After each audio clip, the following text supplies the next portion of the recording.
বাবাকে করেছেন গৃহবন্দী, ভাইদের করেছেন আটক। সাংবাদিক জামাল খাশোগিকে নৃশংসভাবে হত্যার অভিযোগ থেকে শুরু করে ইয়েমেনে ভয়াবহ হামলা করে আলোচিত ও সমালোচিত হয়েছেন তিনি। ক্রাউন প্রিন্স হওয়ার আগেই রিভলভার ঠেকিয়ে জমি দখলের মতো অভিযোগও আছে তার বিরুদ্ধে। বলছিলাম সৌদি যুবরাজ মোহাম্মদ বিন সালমানের কথা।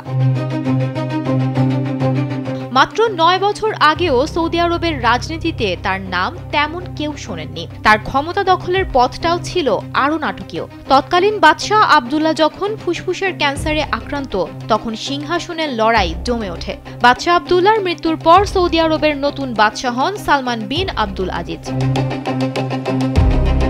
প্রথমে তিনি তার সৎ ভাই মুকরিনকে যুবরাজ হিসেবে নিয়োগ দেন, কিন্তু মাত্র ৩ মাসের মধ্যেই বদলে যায় সবকিছু। মুকরিনকে সরিয়ে দেয়া হয় আর নতুন যুবরাজ হন বাদশার ভাইপো মোহাম্মদ বিন নায়েফ, আর মোহাম্মদ বিন সালমান পান ডেপুটি ক্রাউন প্রিন্স ও প্রতিরক্ষা মন্ত্রীর পদ।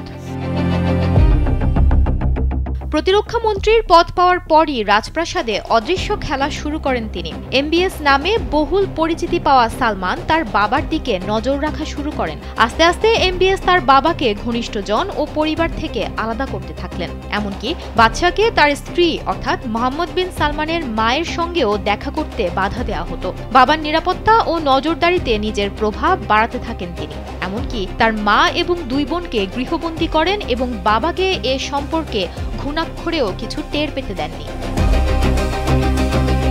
প্রতিরক্ষা মন্ত্রী হিসেবে দ্রুতই নিজের প্রভাব বিস্তার করতে থাকেন সালমান। 2015 সালের 26 মার্চ তার তত্ত্বাবধানে ইয়েমেনের বিদ্রোহীদের বিরুদ্ধে দেশটির রাজধানী সানার ওপর বিমান হামলা চালানো হয়। প্রাথমিকভাবে প্রশংসিত হলেও পরে আন্তর্জাতিক অঙ্গনে এটিকে মহাপরিচালনার গাফিলতি হিসেবে দেখা হয়। এরপর 2015-র 20 জুন পবিত্র রমজান মাসের শেষের দিকে রাজপরিবারের সদস্যরা মক্কায় জড়ো। যুবরাজ মোহাম্মদ বিন নায়েফকে দেখা করতে ডাকা হলো বাদশাহ সালমানের কক্ষে।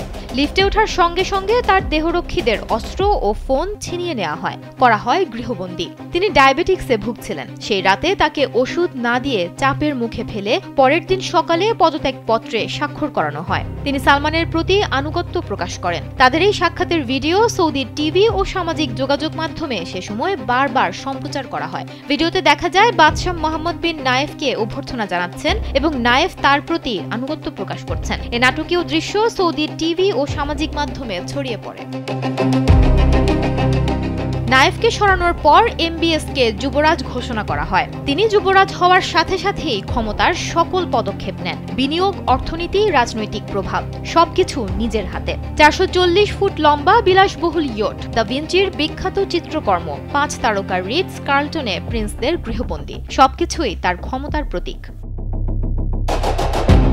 2018 সালে নারীদের আবায়া পরার বাধ্যবাধকতা শিথিল এবং ড্রাইভিং লাইসেন্স অনুমোদন দেন তিনি। কিন্তু লেখকরা মনে করেন এটি অর্থনৈতিক কারণেই করা হয়েছিল, নারীদের স্বাধীনতার জন্য নয়। ক্রমেই রাজ পরিবারের ঐতিহ্য শুরা পরামর্শ প্রথা অমান্য করে নিজেকে একমাত্র শাসক হিসেবে তুলে ধরেছেন ফয়সাল। নিজের সিদ্ধান্ত ও রাজনীতির বিরুদ্ধে কোনো ধরনের প্রতিবাদ বা সমালোচনা যে বিন সালমান বরদাস্ত করবেন না তা স্পষ্ট করে দিয়েছিলেন তিনি।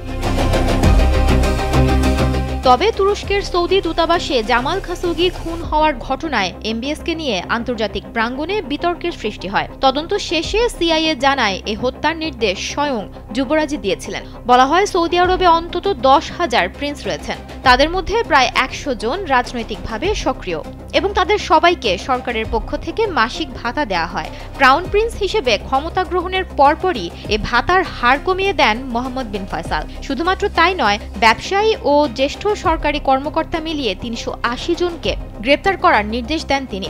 আজ মোহাম্মদ বিন সালমান সৌদি আরবের ক্ষমতার একক প্রতীক। বিশ্লেষকদের কেউ কেউ তাকে দূরদর্শী সংস্কারক বলেন, আবার কেউ বলেন স্বৈরশাসক। সুমনা মোস্তফা, কালবেলা।